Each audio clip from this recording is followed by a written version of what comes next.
నమస్తే Telugu one news కి స్వాగతం. నేను రూపానాథళ్ళ. వైసీపీ హయాంలో అడ్డు అదుపు లేకుండా అరాచకాలకు పాల్పడిన వారంతా ఒక్కొక్కరుగా చట్టం చేతికి చిక్కుతున్నారు.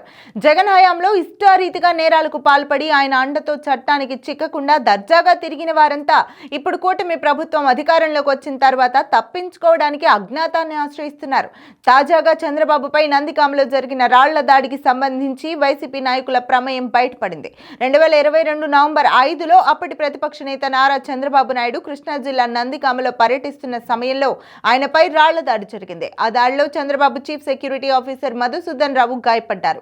అయితే అప్పట్లో ఈ విషయాన్ని వైసీపీ ప్రభుత్వం తేలిగ్గా తీసుకుంది. ఈ కేసు దర్యాప్తు చేయాల్సిన అప్పటి పోలీసు ఉన్నతాధికారి ఐపీఎస్ కాంతి రాణా తాత పూలు చల్లుతుండగా చిన్న రాళ్లు పడ్డాయని పేర్కొంటూ తేలికపాటి సెక్షన్లతో కేసు నమోదు చేశారు. ఈ కేసు దర్యాప్తు కూడా ముందుకు సాగలేదు.